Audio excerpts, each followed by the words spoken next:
So first of all, welcome everyone. I suppose that most of you know who I am, and otherwise, if you don't, ask Jan Bosch, because then he can describe me. And in the interest of time, basically what I wanted to discuss is something that is, I think, quite interesting that is happening, is that in the age of ops, as we are moving towards more and more of the DevOps, data ops, ML ops, or AI ops, or whatever you want to call it, what we're doing is we're creating feedback loops. And I started this presentation with a quote by Elon Musk, where he says that he thinks it's very important to have a feedback loop where you're constantly thinking about what you've done and how you could be doing it better. And that's what I wanted to cover in this particular talk, because as I think we can all see, software is increasingly being complemented with data-driven and AI-driven functionality, and that then results in a DevOps, a data ops, and an AI or ML ops way of operating, where everything in your system, whether it's the traditional software, the data-driven stuff, or the AI and machine learning stuff, all goes through a very fast iteration. Typically, they all release the same frequency. The consequence of this, however, is that we can use that feedback loop to work much more quantitatively than what we've done in the past with architecture, and that rather than trying to predict and reason our way through and discuss the effects of architectural design decisions and architectural refactorings, we can actually start to measure what the effect and impact of architectural design decisions and refactorings actually is. And the third thing that I want to take away in this talk is that data-driven and AI, machine learning, deep learning functionality, I believe, adds a number of additional or new types of architectural challenges that we need to be aware of and maybe start to work on within the community as well. So that's what I was hoping to cover with you today. I have three main items. The first is digitalization. I will go through this very, very quickly just to set the scene a little bit. Then I move into the meat of the presentation, the age of ops. And then if I have time, I will spend a minute on the AI engineering research agenda. You will hear more about it on Thursday at the reporting workshop as well. But I just wanted to stress that this is not my research. I'm actually building quite a bit of this on research together with our PhD students, as well as with Ivica Cenkovic and Helena Holmström-Olsen, who are both in this presentation. So this is basically one distillation of work that I've been doing with all those people. Just to make sure that we know what we're talking about, digitalization, my favorite one is the Gartner definition, the use of digital technologies to change the business model and provide new revenue and value producing opportunities. We all know what we're talking about here. Most of the companies in software centers started off as mechanical engineering companies, added electronics, then added software, and now data and AI are the ones that are in focus. When we talk about digitalization, we talk about software, data, and artificial intelligence. The consequences of this, however, is that it changes the way companies work in a number of different dimensions. So the first is that the differentiation in more and more of the products in the software center companies is more and more driven by software, and even more so by data and artificial intelligence. And it is becoming harder and harder to differentiate yourself through mechanics and electronics. And in some industries, even it's harder to differentiate yourself through software. It's actually much more driven by what you can do from a data insights perspective and from an AI perspective.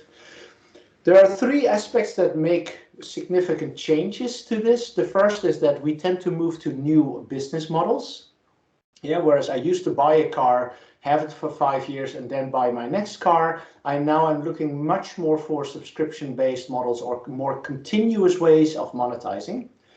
The other is that the ecosystem in which I operate evolves constantly, because every time I add some new technology to the system, I also need to find new partners and new collaborators and new suppliers and what have you in order to make things work. And the other third dimension of this is, and this is of course the focus of this talk, is that it leads to an evolution in the ways of working, because now for software we have DevOps, for data we have data ops, and for machine learning or AI we have ML ops. There is a very elaborate model that we published earlier this year in the Journal of Software Evolution and Process. In the interest of time, I did not want to spend time to go through this, but if you want to know more, reach out to me or Helena, and you can get some more color commentary on this model. But this is really what I believe is the backdrop for the things that I will be talking about from an architectural perspective. If we move to the age of ops, what I think is important to realize is that more and more companies are moving to a form of development that includes three different types of development. The first is traditional requirements-driven or specification-driven development. There we basically have a set of requirements, or we have a specification, we build according to the specification. That's not going away, it's going to stay. We're going to keep it for regulatory features, competitive parity features, commodity features, and those kind of things. The second type of development is what we call outcome or data-driven development. Then you basically say, I want you, dear development team, to improve this KPI for our products in the field or for the way that our customers work with our product. And in the online world, you often see something like, for instance, conversion, and then a team may get an order or a request that says, hey, we see that conversion for the part of the website that you're responsible for is at 3.2%. We would like to see you focus your energy on lifting that from 3.2 to 3.4% and for the coming quarter, and please focus on that. And then you have something you want to improve. You run different experiments. Typically, you do A/B testing and other kinds of ways of working in order to figure out what works in the field. And that works when you have an ops-oriented setup. The third type of development is AI-driven development. I think many of you or all of you are aware of what that basically means, but typically I have a sizable set of labeled data that I can use to train a machine learning model, and then that model I can deploy in the system in order to have make use of machine learning and deep learning. All these models, all these components will be subject to continuous deployment, and all these models and all these components will generate behavioral data that allows you to focus to determine if the system is performing as it should. And that leads to the three loops: DevOps, Data Ops, and ML Ops. Now, I don't think that in this audience I have to spend a lot of time on the Stairway to Heaven, but it's perhaps good as a reminder to understand that when we started Software Center in 2011, all of the companies were very, very busy with transitioning towards Agile. And over the years, we've moved from transitioning to Agile, to adding continuous integration and test, to moving towards continuous deployment. That's where the majority of companies in the Software Center is currently trying to figure out how to operate in that context.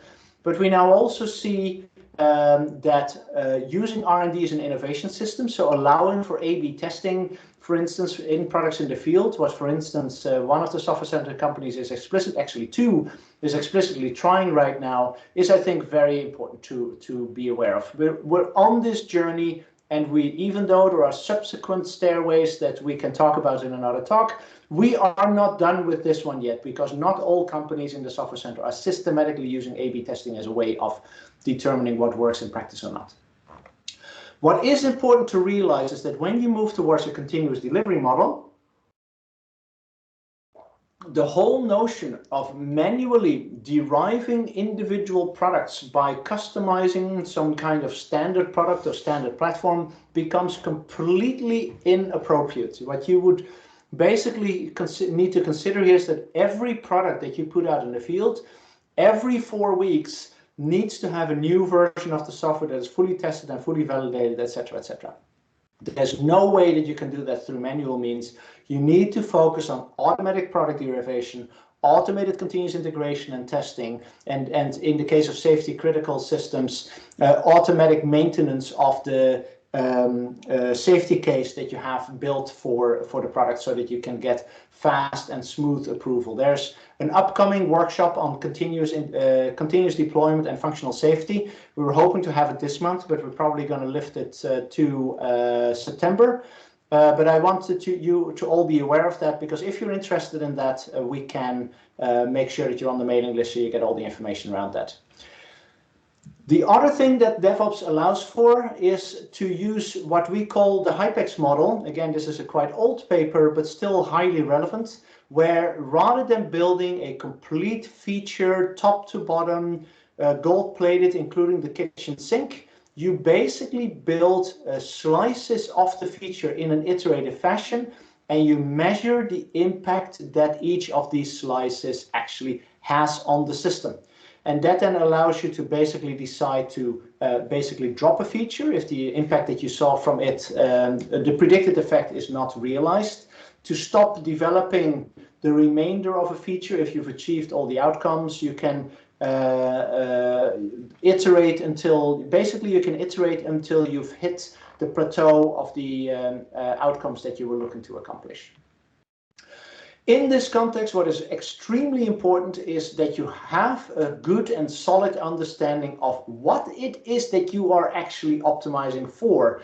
And for those of you in the software center companies, this may seem obvious to you that we always know what we're optimizing for, but our experience is that the software center companies are actually very limited in their ability to specify at the feature level, at the subsystem level, or at the system level, what it is that they are actually delivering in terms of value to the business or in terms of value to customers. And I think that that's an important thing to realize. Value modeling is a critical factor, because you need to know what you're optimizing for, because if you don't know what you're optimizing for and you're just building because the spec said that you had to build it, then you're of course in a very poor and unfortunate situation, because that is not what I think modern software engineering should be concerned with. You should be focusing your energy on delivering business value, not just building what it says in the specification.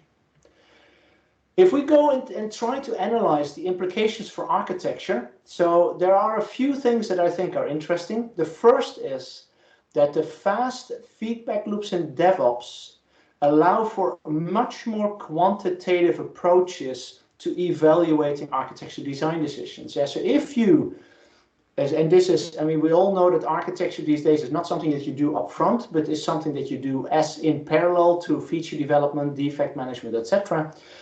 When you are prioritizing certain refactorings, or you want to take certain architectural design decisions, you do that with the intent of achieving a certain outcome. You want to achieve certain, you're interested in achieving something measurable that justifies you spending time on deciding on and realizing the architecture. If you have fast feedback loops, you can start to quantify this in the same way as we did with the feature just now. Even for architectural design decisions, you can start to measure if what you were expecting to have as an effect on the architecture of the system, or on the non-functional requirements, or on whatever, yeah, if that is actually being realized or not. I think that that's an important application for architecture, that as a community, or as a software architecture researcher community, we haven't spent that much time on, in my experience.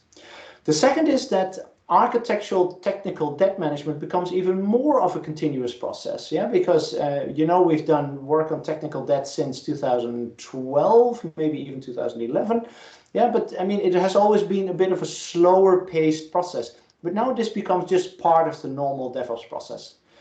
And the third is something that not everyone is doing, but comes up on a regular basis in the software center companies.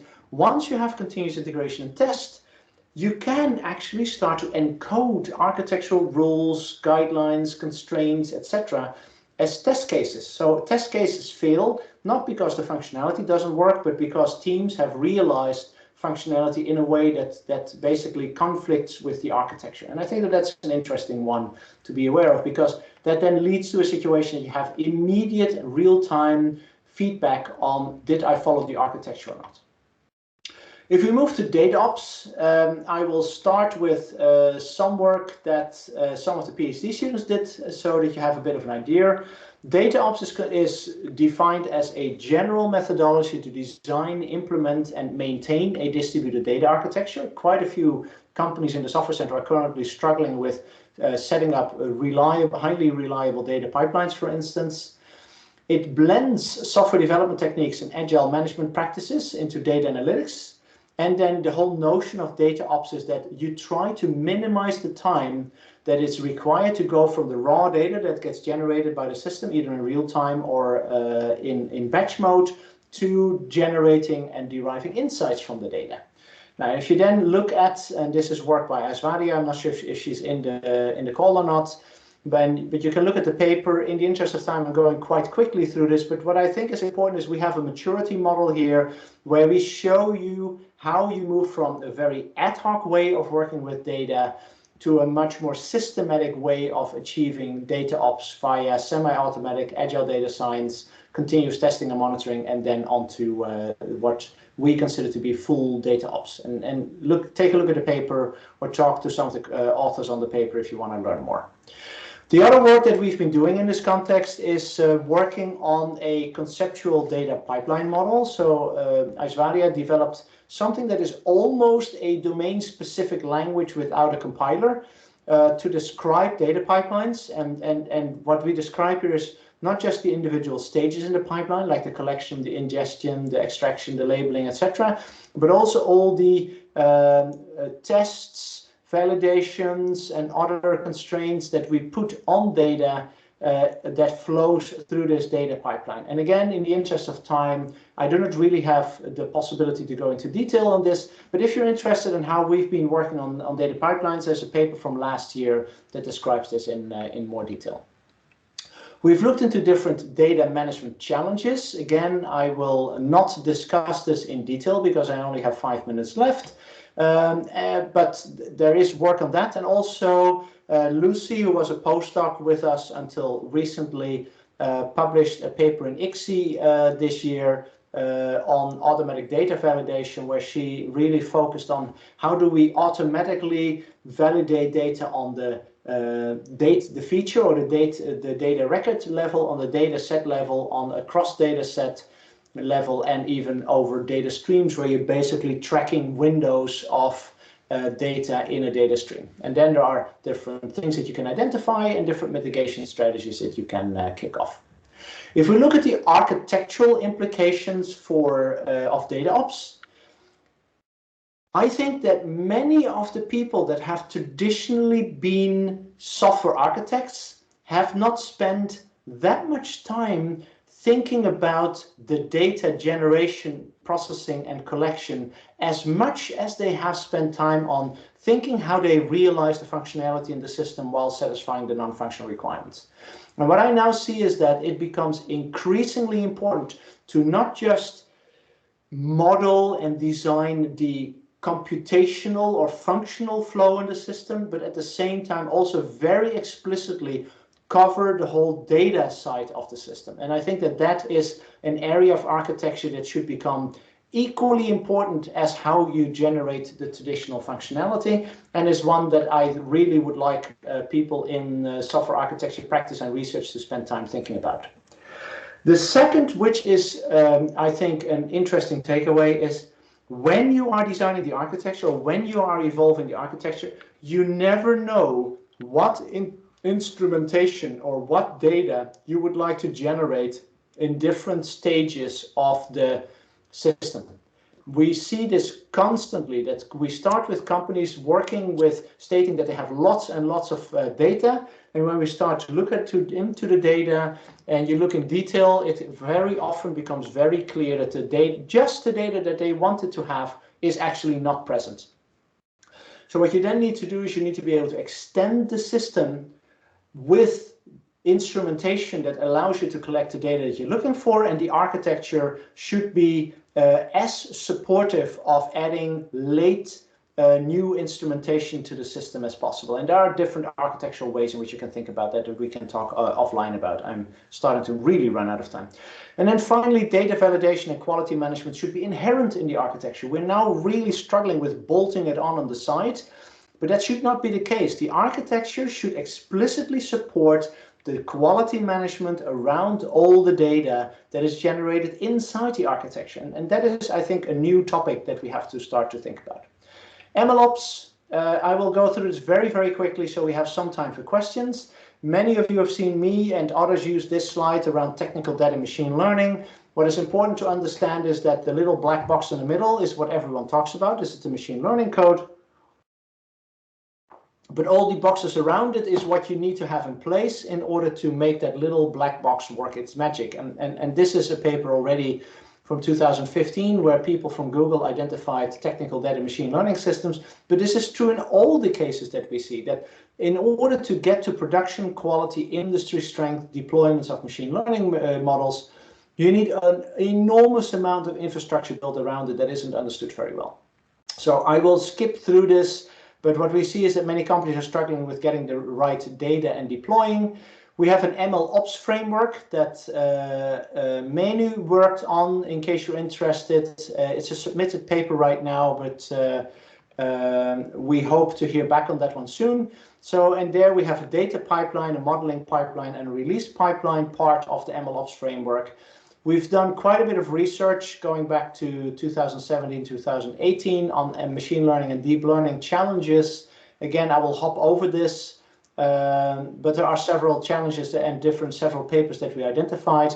One of the interesting ones is by, again, Lucy as first author and Aishwarya as second author, where we looked at what has been published in the literature around challenges around machine learning and deep learning that have actually been proven or observed in real world industrial settings. And then it interestingly turns out that you move from hundreds of thousands of papers on AI to a very small number of papers on AI that has actually studied the challenges in machine learning in real world industrial settings. And of course, that's what Software Center is all about, and we're looking to complement and focus our energy on. Implications for architecture. Well, if you go to machine learning, because of the computational requirements at the edge, even for inference, heterogeneous hardware is often required or allows for a cost level that is superior to what a traditional CPU-centric hardware would allow for. But suddenly, once you have heterogeneous hardware, the deployment architecture becomes suddenly much more important, because you need to be really thinking about what needs to be put in what area.